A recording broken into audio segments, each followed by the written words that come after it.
What's up, Believe Nation? It's Evan. My one word is believe. I believe in you, and I want to see that awesomeness inside you explode out into the world so you can do something crazy special. Now, to help you on your journey, today we're going to talk about 7 ways to plan for the long term.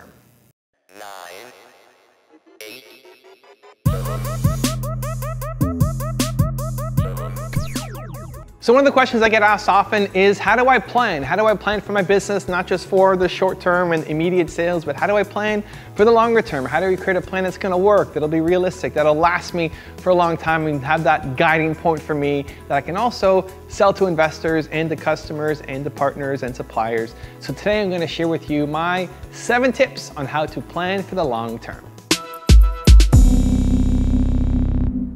Way number 1 is to have a mission. You have to have some big overarching goal that never expires. Like, you're here to have a big impact, to change the world in some way. What does that look like? And so it should be something that you can't reach in 5 years or 10 years or ever, but it's an ideal that you're shooting towards. It's the reason why you are here. So for me, I want to help 1 billion entrepreneurs. And it's not about tracking it to actually know when I hit 1 billion entrepreneurs. It's a lifetime goal. It's never going to be accomplished, but it's always an aspiration to go out and reach. And so especially when you're planning for the long term, you need to have that thing that's the driving force behind what everybody is rallying for. Because if you hit your big goal, then that's the purpose of your organization, and then you hit it, then what are we doing? And this is confusion, right? And so you want to have some big long-term mission. Here is the change that you want to make on the world, and you can start attracting the team members to help you go out and do it. Number 2 is people. So you have this big vision for what you want to do in the world. What are the people that you will need to have on board your team to be able to help you go and do it? And it starts with doing a self-assessment of yourself. What skills do you have? What can you be Michael Jordan at? Like, what do you have genius level talent at that you want to be one of the best in the world at? And then in order to accomplish your big mission, who are the people? What are the skills that you need to surround yourself with? And so you can have your big vision of when I'm, CEO, or maybe you're not even CEO. Maybe you're a different position in the company, you need to bring on a CEO. But this is what you want to do. In the bigger term, the bigger vision, here's what you want to do. And to make that happen, and you just spend 90% of your time here, you need all of these people around you to go off and do their thing. So what do those people look like? What do the skills look like? And what is the order? Who's the first hire? Who's the second hire? All the way up to what does that big org structure look like? Number 3 is then budget. What does your budget look like? What's it going to cost to get there? Both from a perspective of in the next year, who's the person that you need to hire? How much is that going to cost? And then that bigger term vision, if you want to hire 10 people, 20 people, 100 people, how much money do you need? Do you need to go out and raise it? Can you do it from self-financing? What do your expenses look like? This is going to be really important for you, for your planning, but also for investors coming on board. If you have a big dream and you want investors to help fund it, they need to know what your mission is, they need to know who you need to bring on, and they need to know how much money you need to make it all happen and how much you're going to make. Now, a lot of this is still assumptions, it's estimations, right? It's looking at what's been done and making an assumption of how much things are going to cost. So it won't be perfect, but having an idea of where things are going will really help, because if you can't say, here's how I'm going to spend this money you're giving me, nobody's going to give you the money to fund your dream. Number 4 is understanding trends and understanding, do the trends support where you're going or not? If your business is around self-driving cars, that's going to happen. It may not happen right now, it may not happen in the next 2 years, but like 5, 6, 10 years down the road, it's going to happen. So that is a trend that is really supporting you. If you need people to be driving in their cars for your business to be a success, that's not a trend that's really supporting you. And so understanding where trends are going and understanding the realistic timeline for that happening, you want to focus on that and have a clear understanding and put that into your plan.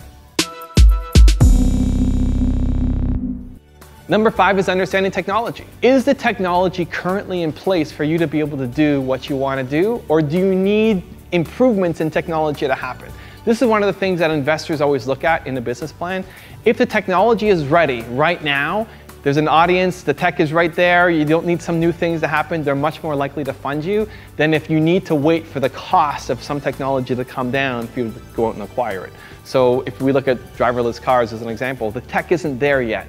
right? It's not quite ready for you yet. So if you're planning a big mission around it, you need to wait a little bit, right? You can lay the groundwork, you can get it all started, but for you to really hit it home, if you need people to have this as an adopted technology, we're not there yet. And so having that as part of your plan, looking at the estimations, look at the growth curve to understand how far away that is, you want to plan that in. If the tech is already ready, you don't need any costs to come down to make that happen, then again, you want to write that into your plan and prepare for it for yourself and for anybody else who's looking at the business plan.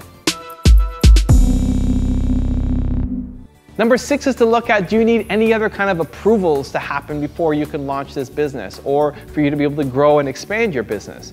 So an example is looking at laws. If you want to start a cannabis business, for example, you might need to wait for some of the governments to pass laws that are happening. It's a big deal happening here in Canada right now. The federal government here said they're going to loosen the laws on cannabis and allow people to start businesses around it. But it's not ready yet. They haven't said yes yet. And so you can start laying the groundwork, but you can't launch fully until you've got the go-ahead from the federal government.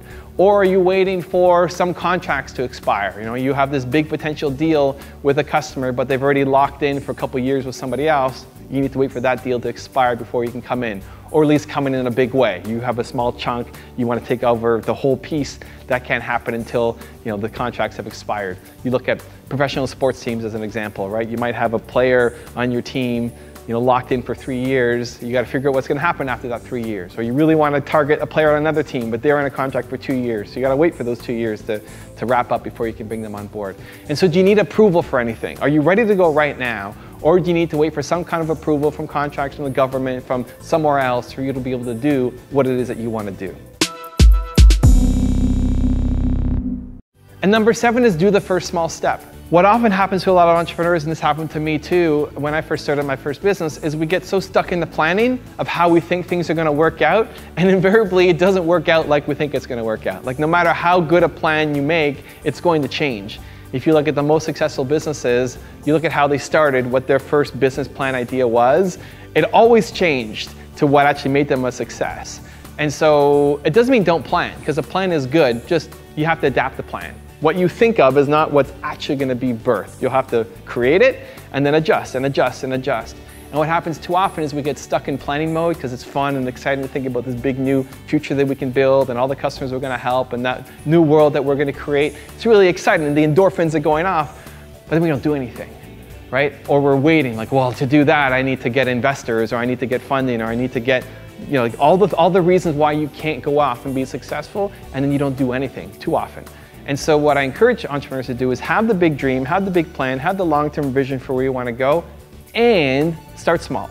Whatever that first step is, do it now, today, right? So if my goal is to help 1 billion entrepreneurs and I'm going to do that through creating a YouTube channel, don't wait until you have funding to have a camera guy and an editor and a researcher and all this other stuff to happen. Take out your phone and just make your first video.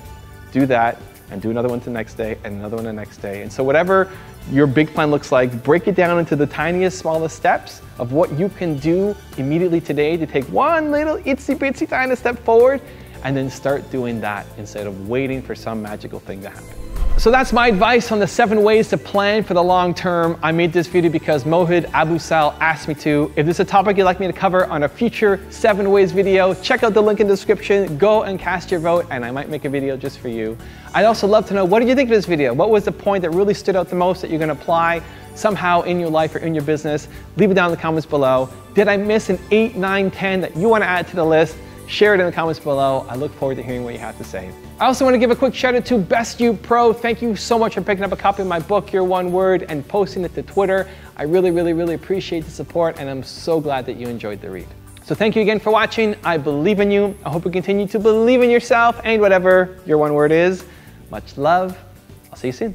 So let me give you the one word secret to happiness. One word. This is all you need to be happy. The most important word ever.